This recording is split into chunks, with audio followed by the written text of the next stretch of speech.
आपण आज आळू वड्या करणार आहे। त्यासाठी लागणारे साहित्य 10-12 पानं आळूची मोठे मोठे पानं आहे।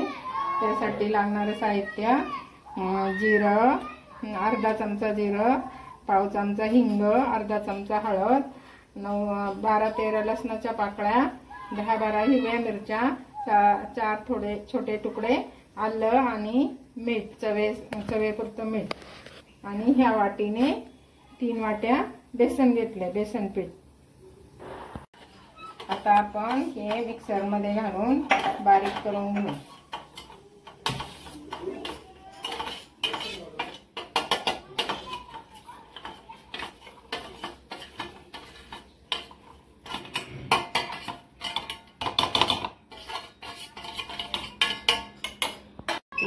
यामध्ये वतू चालेल, या पिठात टाकून घेऊ।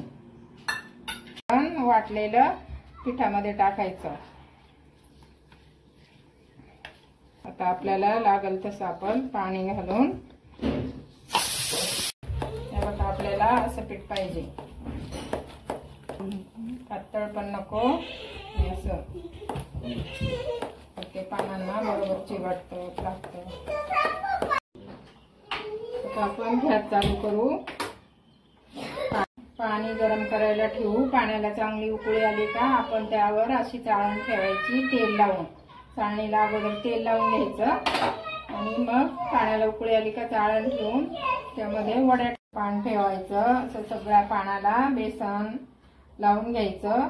नंतर दुसरं पान घ्यायचं, दुसरं उलट्या बाजूने ठेवायचं। असं त्या पानाला असं बेसन लावून घ्यायचं।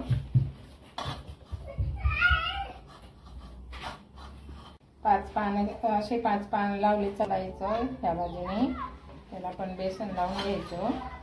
नंतर थोडंसं या बाजूने दुमडायचं, बेसन लावून घ्यायचं आणि नंतर असं फोल्ड करायचं।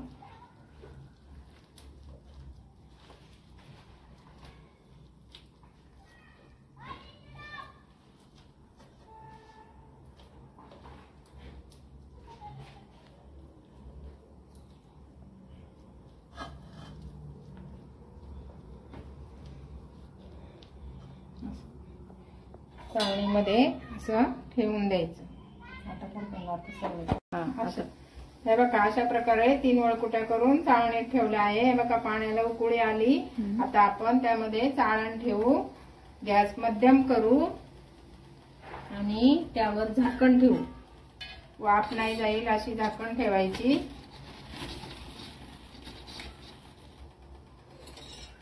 वड्या शिजल्यात अशी सुरी घालून बघायची, सुरीला असं चिकटलं नाही तर ओके।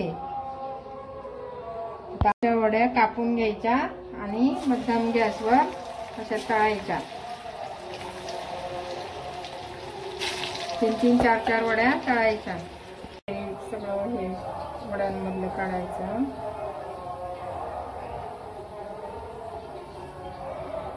हे बघा अशाने तळून घेऊन अशा ताटात सोडायच्या। तर परत थोडासा ताव येऊन द्यायचा, परत वड्या टाकायच्या।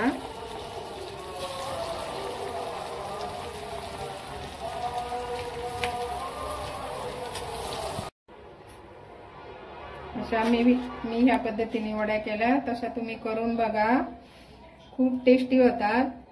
आणि आवडल्यास लाईक करा, शेअर करा, सबस्क्राईब करा।